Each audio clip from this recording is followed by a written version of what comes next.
Distinguished delegates, dignitaries, ladies and gentlemen, greetings from Chicago. It is indeed a special privilege and honor for me to be with you at this great conference on digital democracy, accelerating the future of e-commerce. My compliments to organizers. I've seen the content and agenda for the next 2 full days. It is indeed very impressive. You have lots of people coming together to talk about the right subjects. I have been asked to talk about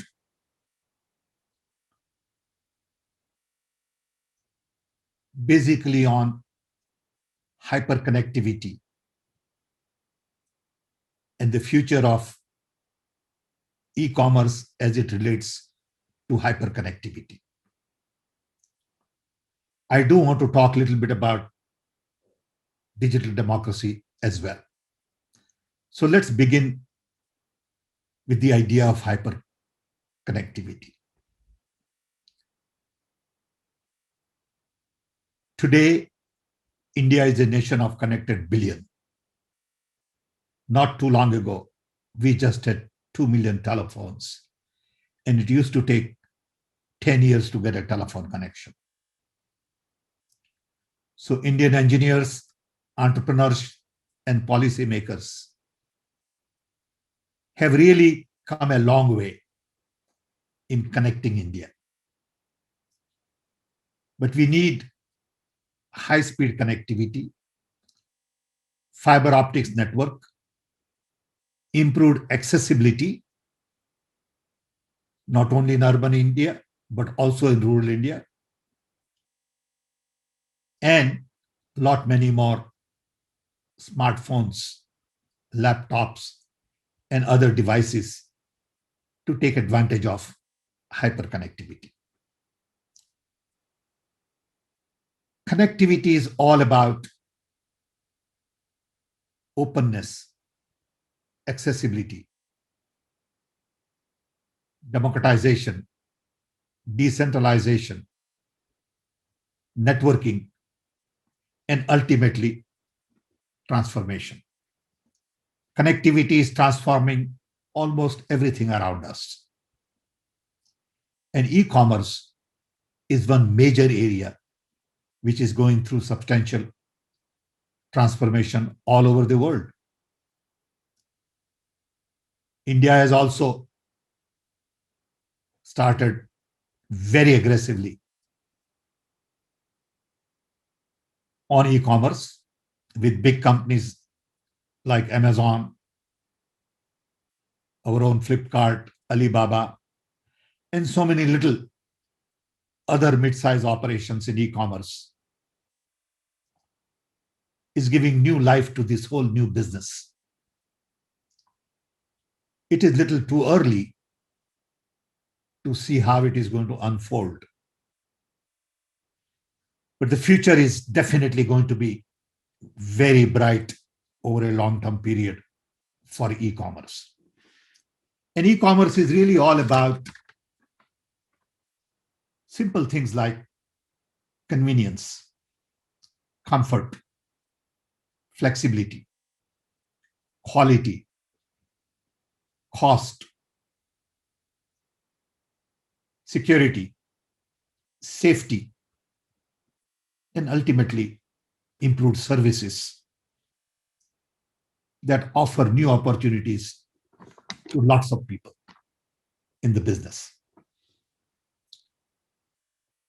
To me, hyperconnectivity is all about, first, democratization of information. So when you look at that in reference to e-commerce, it is about getting to everybody in the country with information on all kinds of products and services available, so they can really get to see the information in the palm of your hand. So democratization of information, democratization of knowledge is a starting point in hyperconnectivity. Second is decentralization of implementation. Hyperconnectivity is essentially going to empower every human being to ultimately decide on their own destiny. And this also connects with our idea of democracy that I'll talk in a minute. And the third is about demonetization of services. Telecom is today almost free. Kind of things that we can do today with our telephone, from text messaging to video conferencing to searching things, would have costed a lot of money 20, 30 years ago. Today, it's almost free. I believe ultimately many services, because of hyperconnectivity, are going to be demonetized. Transportation is next. Hotel and other industries are equally going to be impacted. Education is a classical example.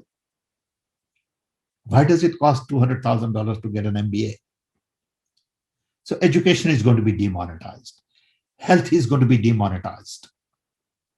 But the key in e-commerce is to really provide options at local and national level at minimum cost with great deal of flexibility to be able to buy products and services. Hyperconnectivity is also about content. What kind of content is available? Whether it has to do with a product, what kind of information on product is available? What about warranty? What about service? What about storage? But that content also has to be properly curated, because part of the challenge today is that there is just too much content and you don't have the ability to sort things out. For example, on e-commerce, let's say you want to buy shoes and you find so many options. How do we navigate through this maze of information so that either somebody else can curate it for you, or you curate to meet your need? So you begin to zero in quickly on what you need, when you need, how much you are willing to pay. And the third is context. Same information could mean two different things to two different human beings. So context becomes very important. So hyperconnectivity is the key to better e-commerce. The issue today is that we are using hyperconnectivity to do the same things we have been used to doing, as opposed to asking a very fundamental question. What is that we can do with hyperconnectivity that we have never done before? Hyperconnectivity is not just about improving productivity, efficiency, reducing cost, providing better services, but it is about doing things we have never done before. And that knowledge is going to be critical in e-commerce. We all know that analytics, big data, machine learning, all of that is getting more and more importance in every aspect of e-commerce and many other activities. Just yesterday, there was a big news that Facebook had a huge outage. WhatsApp, Instagram, and other services were not accessible for a long time. And I started thinking about the impact of all this on e-commerce. I'm sure he had huge impact for that short period of time. But the message from all that, to me, is that we definitely need decentralized model of development. Maybe we need decentralized social media.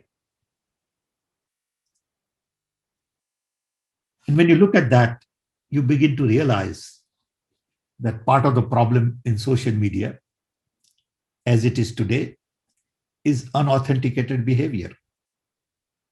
People who get on it, they're not real.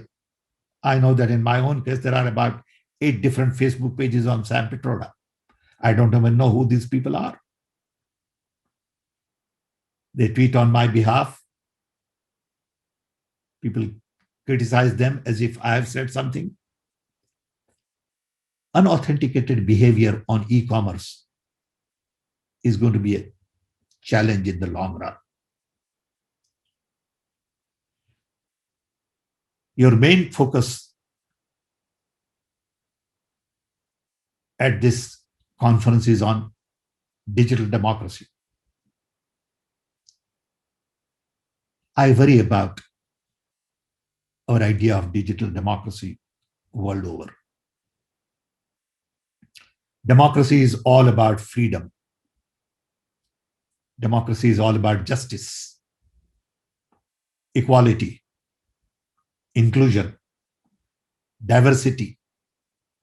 And a lot of these concepts are being challenged today at highest level in the government and politics. What is the impact of all of that on e-commerce? For democracy to function, we need rule of law. We need civil society, which is vibrant, at the table making decisions that needs to be made.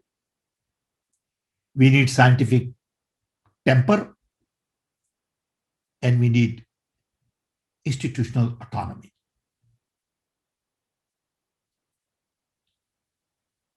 If we can't provide these things in a regular democracy, digital democracy is going to be very difficult to implement. Digital democracy is not about identifying everybody, tagging everybody, tapping everybody, and then trying to control everybody, intimidate people. Digital democracy is about flexibility.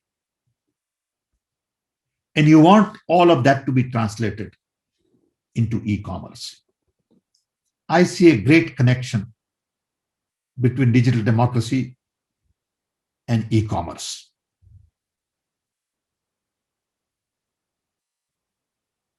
Take an example. I could be living in America, working in India, buying a product from Brazil, and paying it in pounds. What does it mean to have that kind of flexibility? What rules and regulations I follow? I don't think we have sorted a lot of these things out yet. But when I look at the future of digital e-commerce, I find that we all seem to follow a Western model. We believe Amazon model is the model to copy, to replicate, to expand. Alibaba is a model that we want to follow. We have seen in India growth of local models, local companies. But I personally believe the future belongs to decentralized e-commerce. What it means is smaller markets addressing a specific target group of people,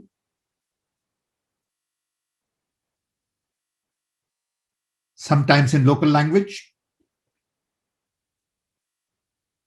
These decentralized model, distributed architecture, is also scalable through networking. Because in India, there are lots of small and medium scale industries. There are clusters. For example, you take a cluster for brassware in Moradabad, bamboo clusters in Agartala, furniture clusters in Kerala, pharmaceutical clusters in Ahmedabad. All of these clusters need their own e-commerce. All of these clusters need to be connected to other clusters for supply chain. So in a country of the kind of diversity we have in India, I would like to encourage a decentralization model, which is looking at scalability through network, focus on local language, and focus on specific markets like farmers, carpenters, blacksmiths, auto parts, furniture, interior design.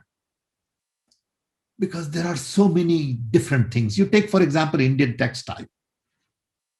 That itself is a huge market. To put Indian textile on a global platform is one thing, and to specialize on a platform for just Indian textile would be another thing. That platform can go global. So I think globalization and localization for e-commerce in India will have to be seen in new light. I know there is a lot of talent in India.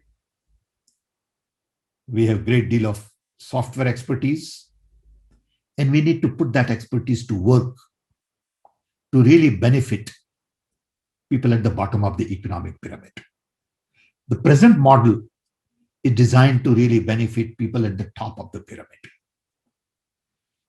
So you can buy fashionable items, you would pay a little extra for food, you get more comfort. But how are we going to take e-commerce to people at the bottom of the economic pyramid, where their services get monetized? It is not about selling products to them.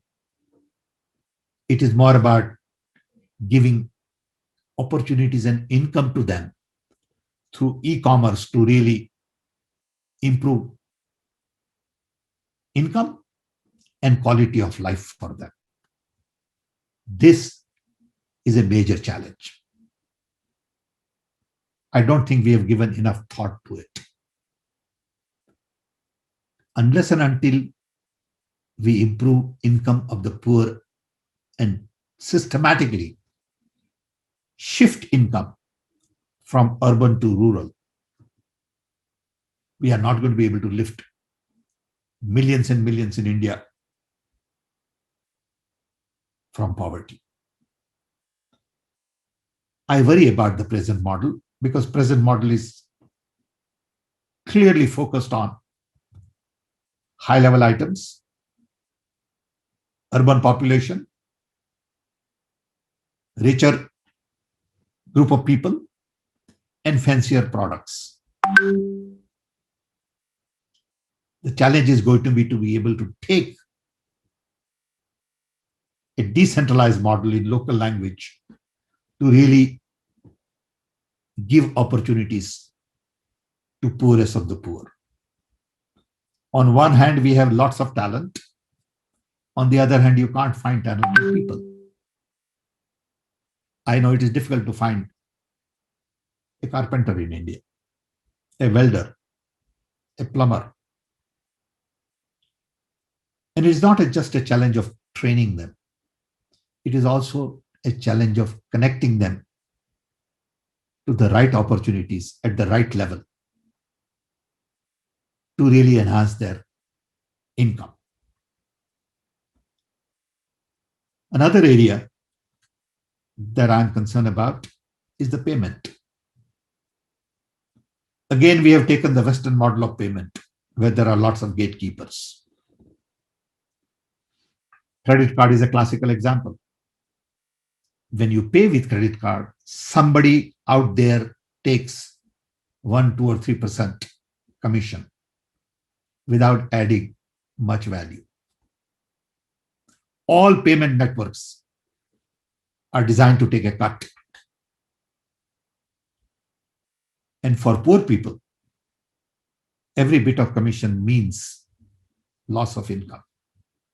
So when government gives me 100 rupees bill, government basically says 100 rupees will remain 100 rupees no matter how many times you use. In payment system today,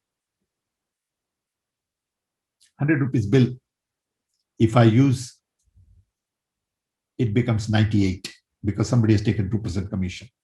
That 98, if I use again, it becomes almost 96.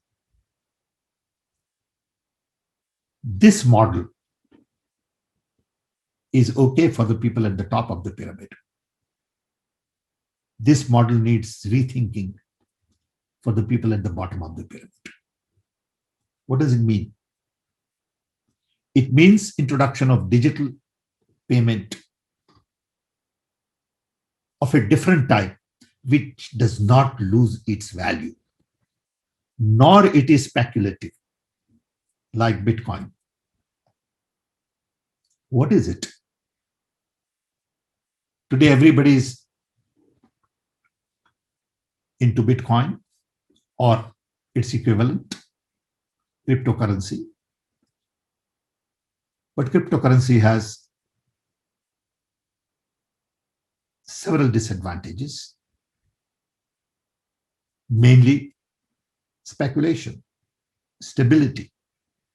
Government is the only one who can provide stability to financial market in a country through proper intervention at the right time, at the right place. And as a result, payment also needs new thinking. Security is another big challenge. What happens with all my data? How it is being used? In India, safety could be a concern too in e-commerce. When someone comes to deliver something to me in remote area at my home or in a congested area in urban cities, how secure that delivery is? How do I trust the person? These are all very complex issues which require a lot of thinking. And there are a lot of opportunities in addressing these issues. So if I was to summarize, I would say we have made a great start in e-commerce in India. We have a long way to go. We are in early stages of e-commerce for a country of 1.2 billion with the kind of diversity we have, not only in culture, but also in trade, in lots of different capabilities.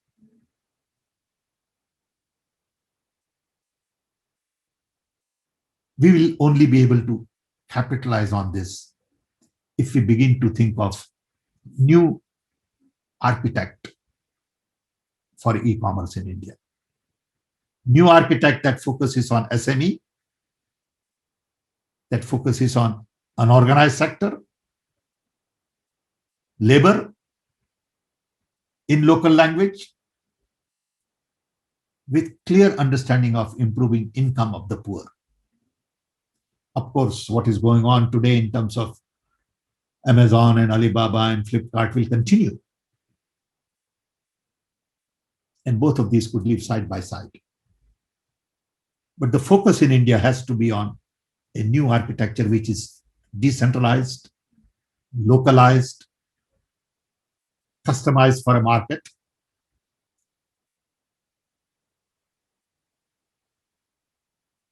And I'm convinced that Indian innovative talent will explore these new frontiers and come up with ideas and products needed for the Indian market. Indian market is unique. Indian jewelry is unique. Indian dresses are unique. Indian textile is unique. Indian traditions are unique. And I'm convinced that the Western model needs to be really looked at very carefully before we begin to scale nationwide for everybody. Our journey in e-commerce has just begun. Next decade will tell us how we benefit people at the bottom of the economic pyramid from our e-commerce initiative. I hope I've given you sort of a broader canvas. I just did a book called Redesign the World. That book focuses on the fact that world was last designed after World War II, led by US, which gave birth to UN, World Bank, NATO, WTO, GDP, GNP. That design was based on democracy, freedom, human rights, capitalism, consumption, and military. That design is essentially obsolete because of hyperconnectivity. We need a new design. We need a design that is focusing on planet and people. I think e-commerce in India would also have to focus on planet and people. We have really not taken care of our planet in the last 40, 50 years. Pollution has increased. You know that water is going to be a scarce resource. People are not treated equally. Like in US, we have Black Lives Matter. In India, we have the Dalits. And we need to build inclusive models. So if hyperconnectivity requires whole new thinking in our global model, I am convinced that at this stage, hyperconnectivity requires new thinking on e-commerce in India. Thank you.